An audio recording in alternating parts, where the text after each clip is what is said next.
Hi guys, welcome to Learning Electronics Repair and Car Booty Time! Yay! So, I have this.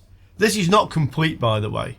And I was probably a little bit rash when I bought this, really, for one reason I've just realised. But I'll show you what's inside it and then let's see what you guys think, yeah? And here is what we have. So this is an old Dell server. I saw this and thought this was like a Pentium 1 type thing and it's stuck on the board, but I've realised in actual fact it isn't, because there's a big vent here with a fan in the back, and here it says P2 400, P2 300 and so on, and I can see some things with heat sinks down there. So I think this is actually a Pentium 2 or dual Pentium 2 server. We have two drives in the front of it in these caddies, and these are SCSI. Okay, with drives in, so there's one, another one, but I think these are probably 36 gig by the looks of it. Yeah, 36.7 Ultra, so my guess 36 gig. Hard drives, how old are these things? Well, it's a bit difficult to see a readable date code, but says made in Japan. Yeah, about the only useful thing I can get from that. So we have two SCSI drives, but what we don't have, and this is the problem, there's no power supply. Yeah, this is why I think I shouldn't have bought this. So I gave him €20 just because I thought it was interesting, but I don't believe I can even power this up. It looks like it's got some weird connector on here. I'm not sure about the motherboard power. It has a PCI card in here for something. It has this, so let's have a look to see what we have got and if we can actually do anything to test this.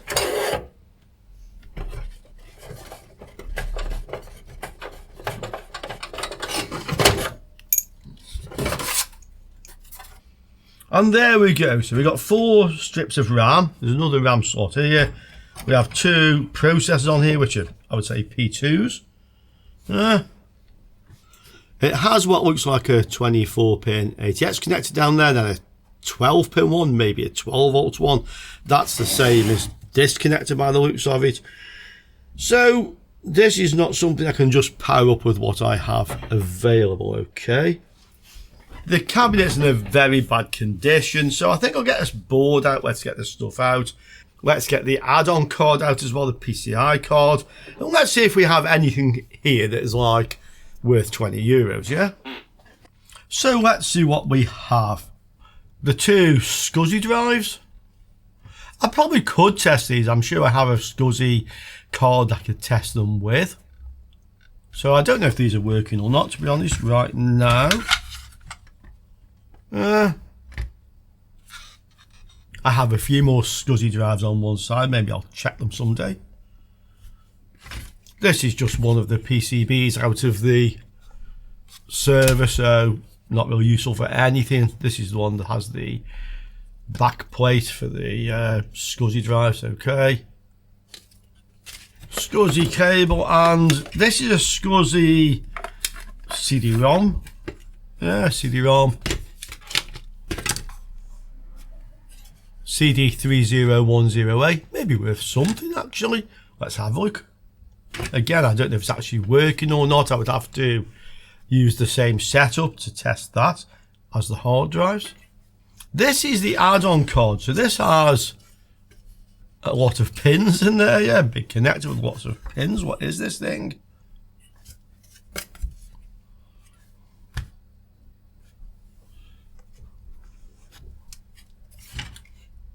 Well, it's dusty. It's a PCI card. It has what looks like a plug and fuse, okay. PCI, U-Pack. So we have that thing. I still don't know exactly what this is at all, to be honest. Let's see if we can figure out. Couple of Pentium 3s in actual fact, not Pentium 2s at all, Pentium 3s. So P3667, and I'm guessing the other one is identical. Yeah, exactly identical. So I would assume they have some value, those, and they're probably working, to be honest. This looks like PC133 or PC100 memory. It may have something like ECC on error checking as opposed to desktop RAM. Yeah, PC133R, okay, Samsung. 4 of those. What's the capacity? Probably have to look the number up to figure that out. And one very large motherboard. So this is not standard ATX size. ISA slot PCI, and these are kind of like an extended PCI type thing that we had in servers. Okay, that's just like a metal plate basically. I mean, it could be a BGA. It's a strange one if it is. I'd say it probably is something like a BGA. Maybe that's some sort of Terminator. I'm not sure. And then this thing that looked like a Pentium 1 isn't. So we have a year code on this, 1998. We can see that. 80960 RM100. So not a CPU. Okay.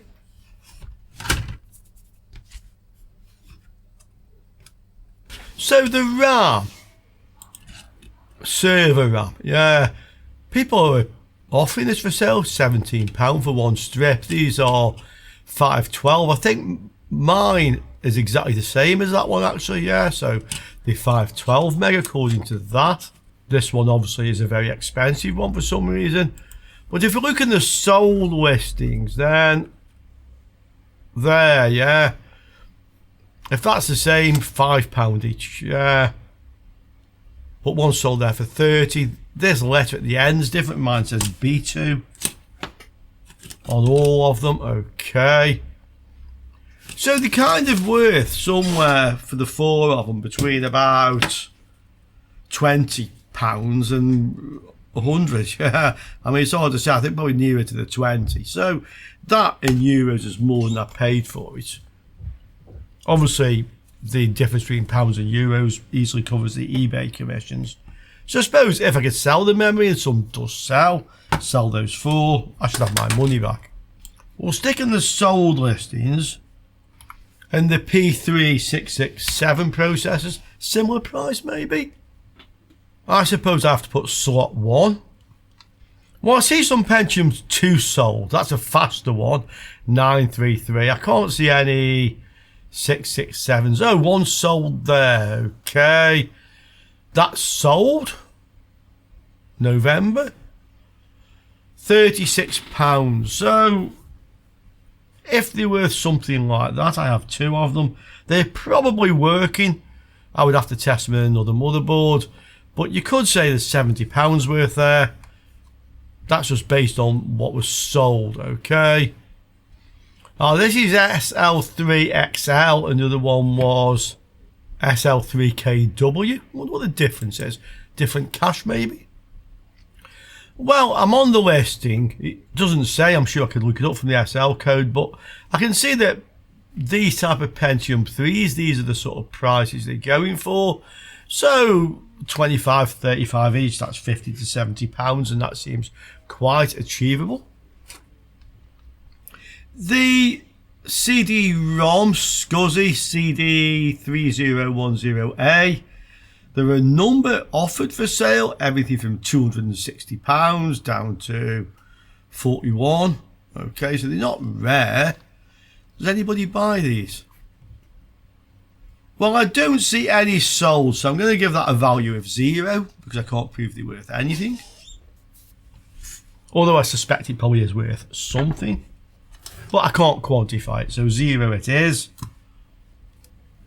And this Altera UPAC card appears to be something to do with colour printing.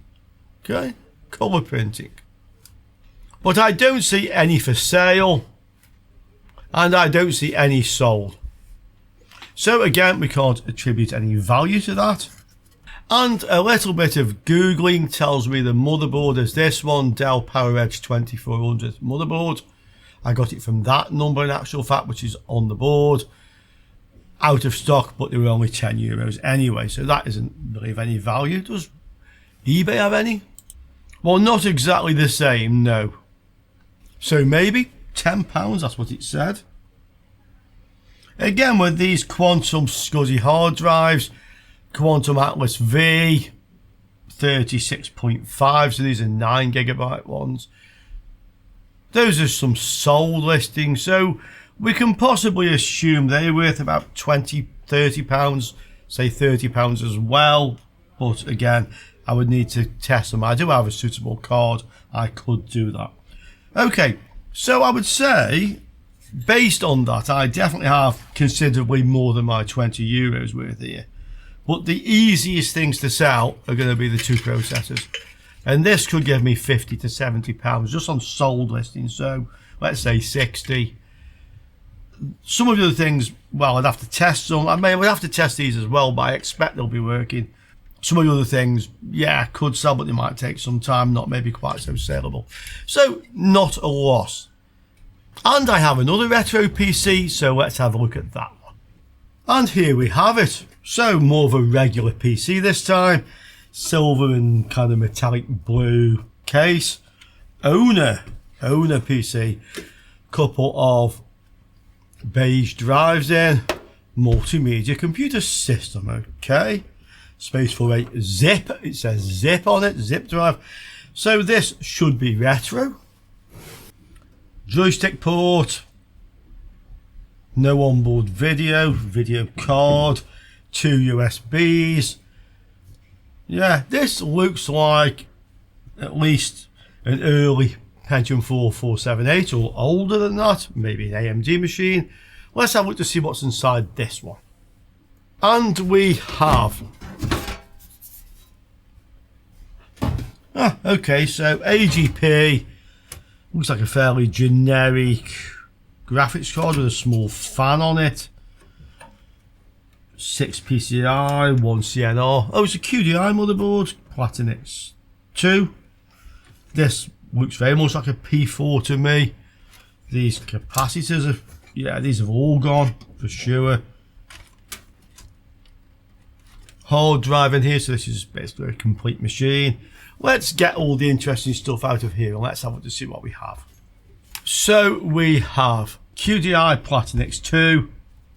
A lot of bulged capacitors, not leaking but bulged, so these are bad.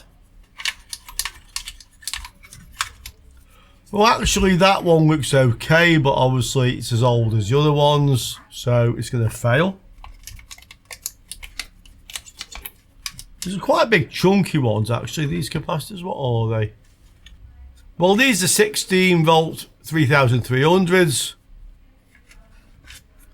And these on the V-Core.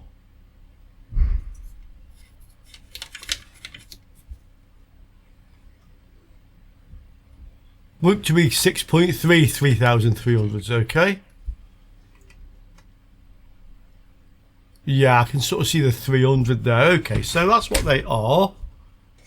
I would be interested to see if this motherboard basically boots up before I change all those capacitors.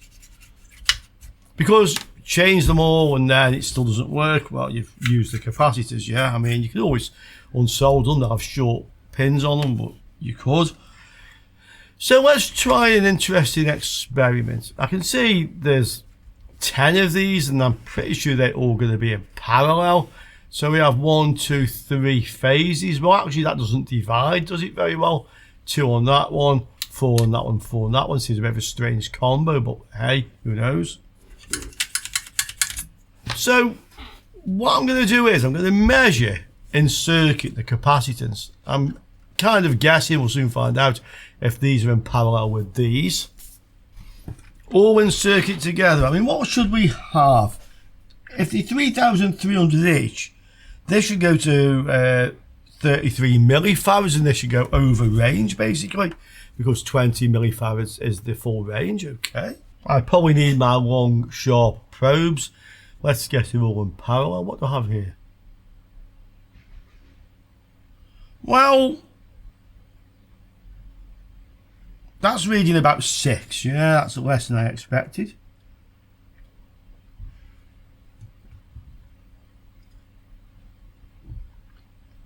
That actually reads about the same, obviously, but so they are all in parallel. So I would say that's reading much lower than you would think. We can see on the back where they are. So about 6,000 microfarads, and if these were all good, you would expect it to be 33,000, so that really is quite bad. Let's try something. So we'll get a couple of capacitors and just try and tag them on, give it a little bit more, if you see what I mean. And then let's see if this actually boots up. It may well boot up anyway, but let's try because we can and because it's fun. I'm not sure how accurate that reading would be, because measuring across these capacitors, which is V-core with the processor in, the processor itself is going to be a very low resistance. So let's take the CPU out and let's just try that again. I'm just going to wipe off this old heatsink compound so I don't get it into this socket, basically, because it's kind of all around the edge of the processor. Yeah, not where you want it to be. Yeah, and plenty of it. Okay, bit better. What's the CPU? Are we here? At 1.7, it's a slow one.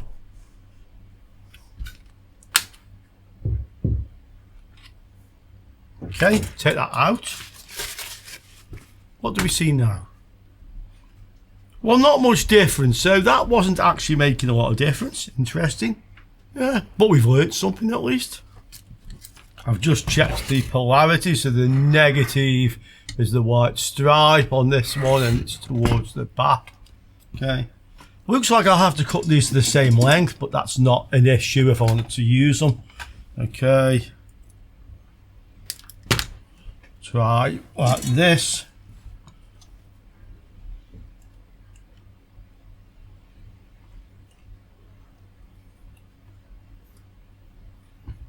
Okay. I should just check that I haven't caused any shorts while I'm doing this, because you can see blobs of solder here, and it might have done. The CPU is going to be quite low anyway, almost in the ohms range. So I'd expect to see the resistance of the CPU.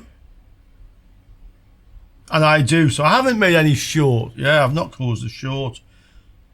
These are all in parallel, so that's fine. A short on one would show a short on all of them. So what I need to do now is kind of balance this up on something so these are not going to get squashed. Yeah. And let's see if it actually boots up. The fact this has heatsink compound everywhere and lots of it suggests this was booting up and it was unstable. So somebody did that and they were looking right at the capacitors but never thought, let's change these. Yeah. Lack of knowledge, clearly.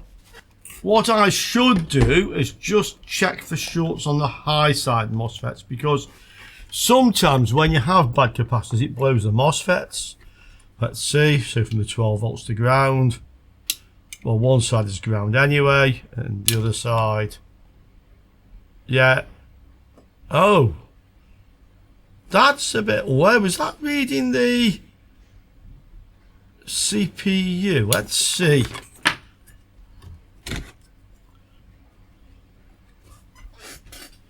Take the CPU out.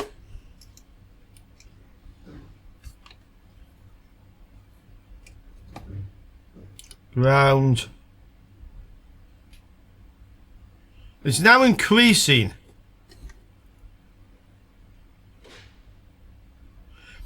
That's probably now going to read the north bridge. So it looks like we have short circuit high side MOSFETs.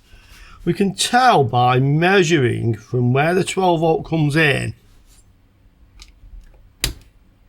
That's ground, so 12 volt comes in here.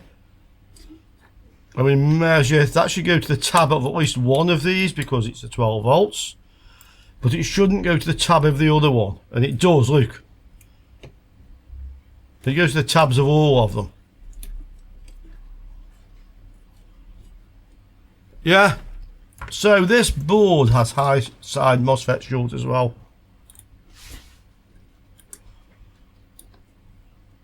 Okay, at least one phase.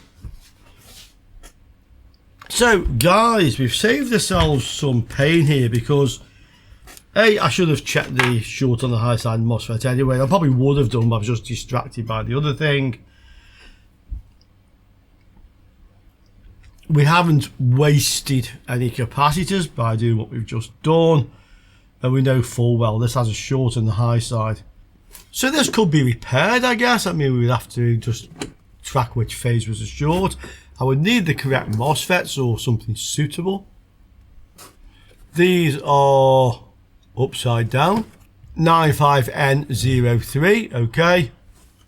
And the other thing, of course, is the board worth anything? Yeah, is it of any value? Because obviously this needs a little bit of work to repair that problem. And because we had short circuit high side MOSFETs, which we do have, we may well have a damaged north bridge as well, because the V core, as well as going to the CPU, also goes to here, okay? So even replacing the short circuit after you've found which one it is may not actually save you with this one. Also, the CPU could be damaged, but I mean, that's just a plug-in. And these slow ones like this are not worth anything anyway, okay?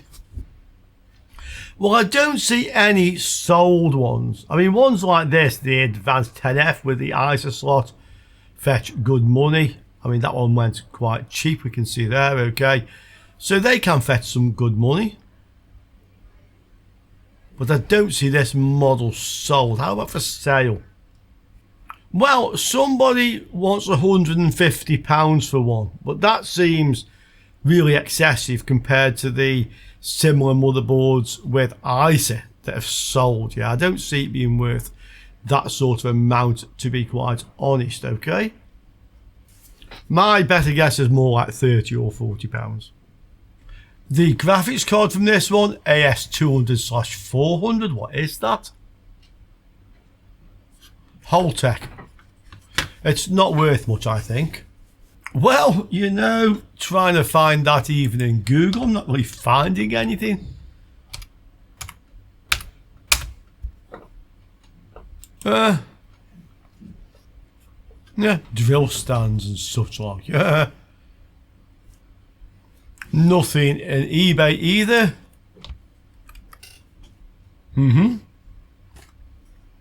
Not really sure what that one is either. I know Holtec made fairly cheap graphics cards back in the day. It doesn't look anything exciting. There's no markings on the other side. Okay. Well, I have to say I don't know what this one is either. Yeah. Looks like this week I'm finding stuff I can't easily identify. So I can't say again if that has any value because it doesn't really seem to show up. Do you guys know what that is? Yeah. Probably if I stick this on one side and the next time I've got an AGP machine in front of me, I'll just pop it in and then wait for it to boot up. And it will probably tell me as it loads up before the BIOS, it'll say what this is. Wouldn't be surprised if it's like an MX200 or something like that, okay? So guys, not the best of weeks. We can say the short I'm seeing, by the way, is from the 12 volts to the V core. Yeah, it's not these capacitors. These go from V core to ground, so it's nothing to do with those, okay? There should not be any capacitor connected between 12 volts and V core. You just don't want that there, yeah? So it ain't that. It's going to be a MOSFET. There's nothing else it really can be. If there was a short on V core to ground, like some other capacitor, any of these things, or if this was, again, you wouldn't see the short from 12 volts to the V core. So it's definitely on the high side, and we definitely have a short. It wasn't a total waste of time. I have enough stuff from that first one. Those processors, if I sell them, will cover everything I paid. I'm not making any much money, but I would make some. But that isn't really the point, is it? The point is looking at different ways we can work on this. And I think we tried some interesting approaches there. And I'm sure you guys enjoyed it. Okay, get down there, chat about it. And I really look forward to seeing you all soon again on Learning Electronics Repair. Ciao for now, guys.